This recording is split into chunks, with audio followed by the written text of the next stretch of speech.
ang nakasulat sa likod ninyo at hindi sa harap. Sabihin ko na, ha? Ang isang tao, pag meron siyang mga problema, ano ba ang sinasabi niya? Kami magula. O kami magula. Kami o sila. Sila. Kayo magula. Pag may problema ang isang tao, ano usually ang sinasabi niya?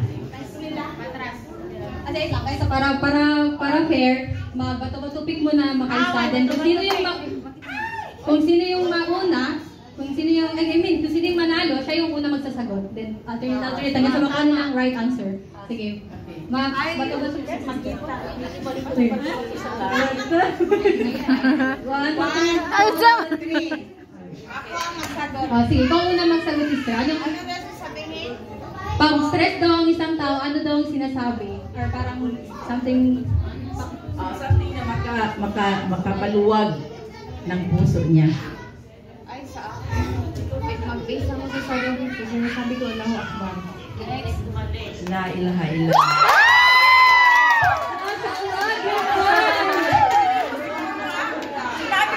Wait, ang tanong ni sister, bakit po naisip niyo po na ang sagot ay la ilaha illallah pag na-stress po kayo? Problema ko, la ilaha illallah. Allah, Mashallah, mashallah. Allahu Akbar. Alhamdulillah, alhamdulillah, alhamdulillah.